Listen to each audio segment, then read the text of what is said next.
श्रोताओं बहनों भाइयों, बात आई है तो हम आपको बताएंगे जरूर। कोई भी ऐसा राजा महाराजा नहीं रहा जिसके गुरु नारद जी न हो, जिनके पास नारद जी गए न हो। और संसार थे, ये दुनिया में आपको महात्मा दिखाई दे रहे हैं, सबसे पहले महात्मा केवल देवर्षि नारद ही थे। संसार के प्रथम सन्यासी देवर्षि नारद थे, ब्रह्मा के बेटा थे।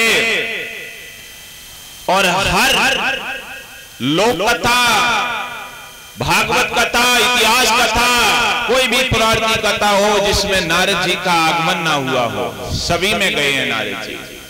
और जहां जाते थे वहां पर बहुत कम समय रुकते थे और तुरंत चल देते थे।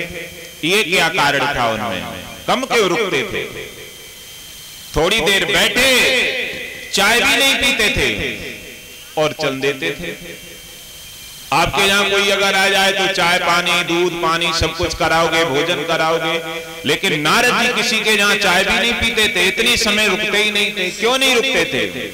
वो इसलिए नहीं रुकते थे, एक बार नारद जी ने अपने ही भैया दक्ष के 10,000 बेटों को नारायण सरोवर पर बैठा करके सत्संग सुनाया। क्या सुनाया? सत्संग सुनाया।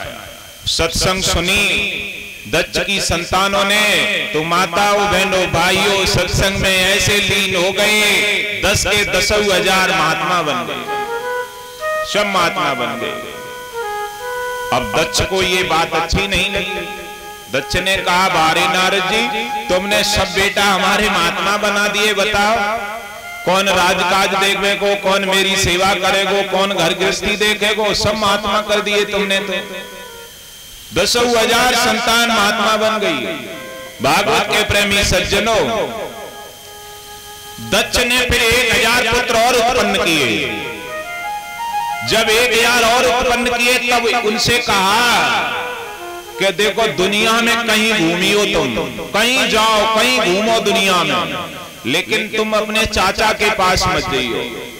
कौन से चाचा? के नारद जी। नारद जी के पास मत जाइयो और जहां जाओ वहां घूमो। उन सबने कहा कि पिताजी नारद जी के पास जाने को क्यों मना कर रहे हैं, पहले नारद जी के ही पास चले।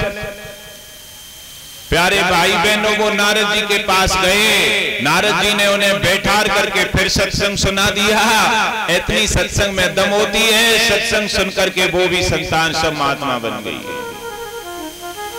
जब सारी संतान महात्मा बन गई तभी दक्ष ने श्राप दे दिया, कहा सुनो नारद जी, ऐसे तो तुम सब संतानों को महात्मा कर दोगे, अब हम तुम्हें श्राप देते हैं, तुम कहीं पर भी एक घड़ी से ज्यादा नहीं ठहर पाओगे, बहुत कम समय ठहर पाओगे। घड़ी की बात छोड़ दो, तुम चाय बनने के समय तक कहीं ठहरे तो गलत परिणाम तुम्हें मिलेगा।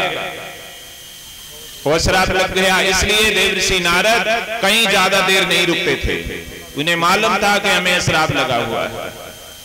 और जब आंखें लाल लाल कर करके देवर्षि नारद वहां से चले तब सती ने रोका था, तभी तो सती ने रोका था।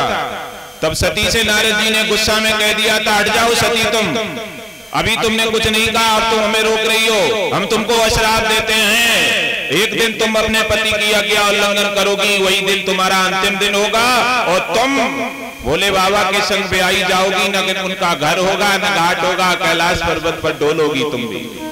उन्होंने सती से कह दिया था, तभी तो देवर्षि नारद का श्राप लगा था सती को। इसीलिए तो सती का वही दिन अंतिम बन गया था जो हम ये कथा आपको सुना चुके थे।